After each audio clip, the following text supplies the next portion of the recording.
ఈ టైంలో స్నానం ఏంటి? ఏం చెప్పమంటావమ్మా, నేను ఇచ్చిన పాల గ్లాసులు మారిపోయినాయి, లోపల నుంచి కోరికలు పన్నుకొచ్చేస్తున్నాయి. ఇప్పుడు ఏం చేయాలో తెలియటం లేదు. నువ్వు ఎదురుగా నిలబడకమ్మా, నేనేం చేస్తానో నాకే తెలియదు. అమ్మో,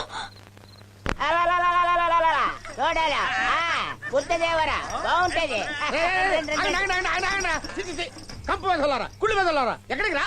దేవుణ్ణి చూడాలా, బుద్ధదేవుణ్ణి మొక్కడానికి వచ్చా. మొక్కడానికి వచ్చారా? ఏదైనా దొరికితే నొక్కడానికి వచ్చారా? పాడు మాట్లాడితే కళ్ళు పోతాయి. దేవుణ్ణి చూడాలా, ఎల్ని బాబు. మీరు గుళ్ళోకి రాకూడదురా. ఎందుకు రాకూడదు? మేము మాత్రం దేవుడు పెట్టడం కాదు. మీరు దేవుడి బిడ్డలు ఎలా అవుతారా? మీరు పక్షుల్ని చంపుతారా? పావురాళ్ళని, కుందేళ్ళని, ఉడతల్ని పట్టుకొని చంపుతారా? మీరు లోపలికి వస్తే దేవుడు అపవిత్రం అయిపోతాడు రా. ఇదేంటి ఇలాగంటారా? అయ్యా, నేను మాట చెప్పనా? ఏంటి? మేము కాకుల్ని, ఉడతల్ని, పిట్టల్ని మాత్రమే చంపుతాం. మరి మీరు గాంధీ గారిని చంపారు, ఇందిరాగాంధీని చంపారు, రాజీవ్ గాంధీని చంపారు. మీరు మాత్రం గుళ్ళో కలిపోవచ్చా? మేము వెళ్తే తప్ప ఇదేం న్యాయం ఉంటే నాకు తెలియకడుగుతాను. ఏమిటి కోదండం, మాట పడిపోయిందా? కొన్ని నిజాయితీ గల ప్రశ్నలకి సమాధానాలు ఉండవు బాబు. వాటన్నిటినీ పక్కన పెట్టి వెళ్లి బుద్ధదేవుని దర్శనం చేసుకోండి. అలా అన్నారు, బాగుంది. దండలు బాబు, అవన్నీ అక్కడ పెట్టి లోపల పదండి. అదేంటి స్వామీజీ అలా సపోర్ట్ చేస్తున్నారు? కోదండం, జాతి తక్కువ వాడిని నిలబెట్టాలి, నీతి తక్కువ వాడిని నిలదీయాలి. వాడు అనాగరికుడైన అవధానిలా మాట్లాడాడు. నాగరికత తెలిసిన మనం నరుక్కుంటున్నాం. శరీరం పవిత్రంగా ఉండి మనసు మలినంగా ఉంటే శ్మశానంలో ఉన్నా ఒకటి, గుళ్ళో ఉన్నా ఒకటి. పద. కోదండం, ఏమిటా పొగలు? ఎవరన్నా మనిషిని తగలు పెడుతున్నారేమో.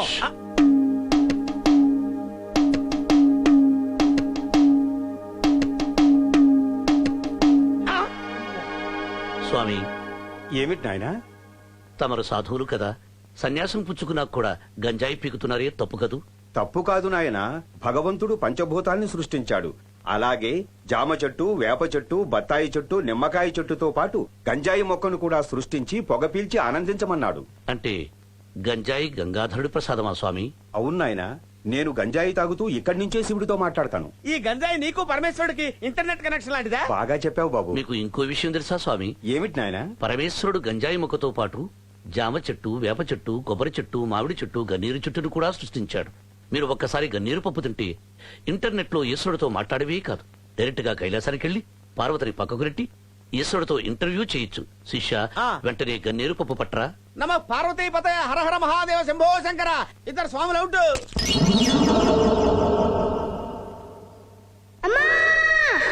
ఏమైంది నాన్న?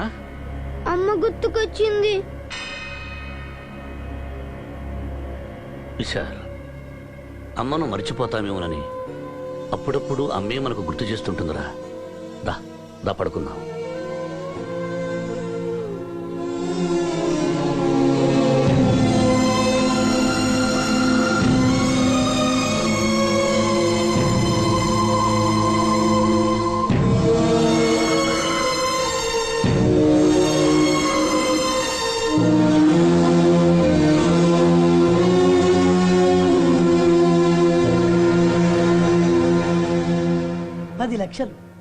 ఒకే ఒక 10 లక్షలు సాయం చేస్తే నా సమస్యలన్నీ తీరిపోతాయి. ఈ పావలా తీసుకొని 10 లక్షలు కురిపించు స్వామి, కురిపించు. దురాశ దుఃఖానికి చెట్టు బాబు. మీరా స్వామి? పావలా ఉండిలో వేసి దేవుణ్ణి 10 లక్షలు అడిగితే ఎక్కడి నుంచి తెస్తాడు? దేవుడుగా స్వామి ఎక్కడి నుంచి తెచ్చిస్తాడు? అదే ఎక్కడి నుంచి తెస్తాడు అని స్టేట్ బ్యాంక్ ను లూటీ చేస్తాడా? ఆంధ్ర బ్యాంక్ నుంచి చేస్తాడా? రిజర్వ్ బ్యాంక్ నుంచి చేస్తాడా? ఒకవేళ చేస్తే అతను బందిపోటు అవుతాడు కదా. పోనీ రాత్రికి రాత్రి ప్రింటింగ్ చేశాడు అనుకో, వాటి మీద ఏ నెంబర్లు వేయాలి? పాత నెంబర్లు గుద్దాలండి. అప్పుడు ఇవి దొంగ నోట్లు అవుతాయి కదా. నీ వల్ల జైల్లో దేవుణ్ణి పెడతారు. ఎందుకయ్యా? పావలా ఉండిలో వేసి దేవుణ్ణి క్రిమినల్ చేస్తారు. కష్టం లేకుండా ఫలితం ఆశించడం సోమరిపోతున్న లక్షణం. మనిషికైనా పశువుకైనా పనిచేస్తేనే ఫుడ్, గడ్డి. పెట్టిన గడ్డి చాలు. నమస్కారం, నేను వెళ్ళిపోతాను స్వామి. నమస్కారం. బుద్ధం చరణం గచ్చామి, బుద్ధం చరణం గచ్చామి.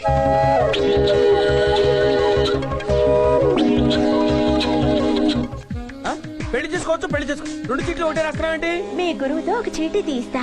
అమ్మ, ఇంత పాలిటిక్సా? కాదు, ప్రేమ ట్రిక్స్. స్వామీజీ, ఏమిటి? ఈ చీటీల్లో పెళ్లి చేసుకోవచ్చు అని ఒక దాంట్లో, పెళ్లి చేసుకోకూడదని మరో దాంట్లో రాశాను. దేవుడి ముందు ఈ రెండిట్లో ఒకటి మీరే తీయండి. పెళ్లి చేసుకోమని వస్తే దేవుడి ఆజ్ఞ అనుకుని పెళ్లి చేసుకోండి. చేసుకోకూడదు అని వస్తే బుద్ధుడి సాక్షిగా నేనే తప్పుకుంటాను. ఏంటి స్వామి ఆలోచిస్తున్నారు? ఏదో తీయండి. అదేంటి ఆలోచించేశారు? అందులో పెళ్లి చేసుకోకూడదని రాసుంటే ఇందులో పెళ్లి చేసుకోవచ్చని రాసి ఉంటుంది కదా, అవును. అందులో ఏముందో చూడు. చూడు, ఏమని రాసింది? పెళ్లి చేసుకోవచ్చు అని. మరి అందులో ఏమన్నట్టు? పెళ్లి చేసుకోకూడదు అని రాస్తున్నట్టు. నువ్వు ఈ విధంగా మా చీటీ తిప్పుతావు అనుకోలేదు నాయనా. దైవ నిర్ణయం ఏమిటో తెలిసింది కదా, ఇంకెప్పుడు నా వెంట పడకు.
బౌద్ధ భిక్షువి, నీకెందుకు ఇవన్నీ తప్పా? శివుడిలోని శికారం, వాళ్ళలోని వకారం, జీసస్లోని జికారం కలగలిపిన ఆకారం రా ఒకప్పుడు. ఇప్పుడు శివశంకర్ గురువు గారిని విడిచిపెట్టు. ఏసేంట్రా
ఎవరు మీరు?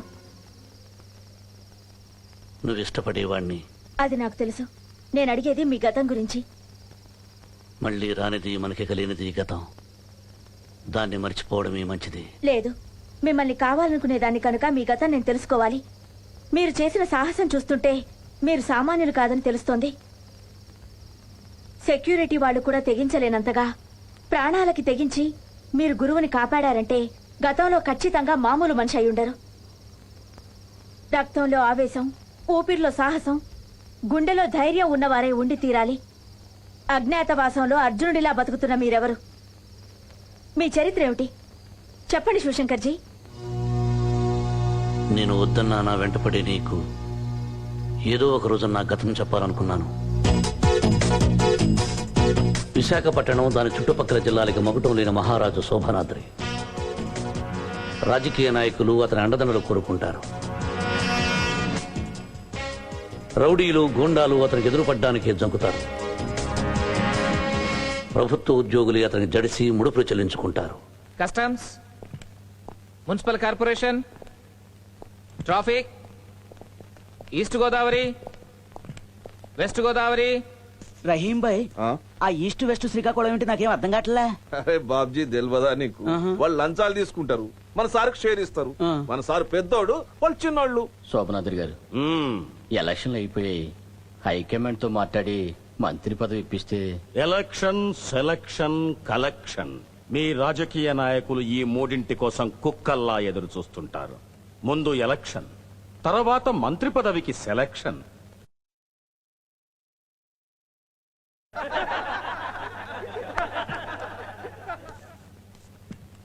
నేను హైదరాబాద్ మాట్లాడతానులే, నువ్వు వెళ్ళిరా. అలాగేనండి. అయ్యా, హార్బర్ నాకు ఇప్పిస్తే. అది హార్బర్ అయ్యా, బార్బర్ షాప్ కాదు నీకు ఇప్పించడానికి. పెద్దవారు మీరు వేళాకోళం ఆడితే చిన్నవాణ్ణి నేను తట్టుకోగలనా బాబు? అది కాదయ్యా, ఇప్పుడు స్మగ్లింగ్ చేస్తున్న శంకర్ లాల్ నాకు 50% ఇస్తున్నాడు. నేను 60 ఇస్తాను. ఆలోచించి చెబుతాను.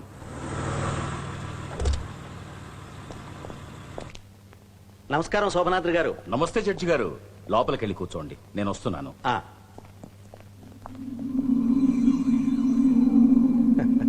ఇతనెవరు? నా తమ్ముడు. నమస్తే సార్. కూర్చో. మన వాళ్ళు జగదంబ సెంటర్ లో చేసిన మర్డర్ కేసు కోర్టుకొచ్చింది. అది నేను చూసుకుంటాను. మా తమ్ముడు ఎంకాం పాస్ అయ్యాడు. సరైన ఉద్యోగం లేదు. మీరే ఎక్కడైనా ఉద్యోగం ఇప్పించాలి. ఎక్కడో ఎందుకు, మా చాక్లెట్ ఫ్యాక్టరీలోనే మేనేజర్ గా వేసేద్దాం. Thank you. మరి నేను వస్తాను. మంచిది. నమస్తే సార్. మీరేంటి? సార్, అన్ని డిపార్ట్మెంట్ల వాటాలు వచ్చాయి. లా అండ్ ఆర్డర్ రాలేదు, వీళ్ళు వచ్చారు. ఎందుకని? కొత్తగా వచ్చిన అసిస్టెంట్ కమిషనర్ వాళ్ళకెందుకు ఇవ్వాలి అంటున్నారండి.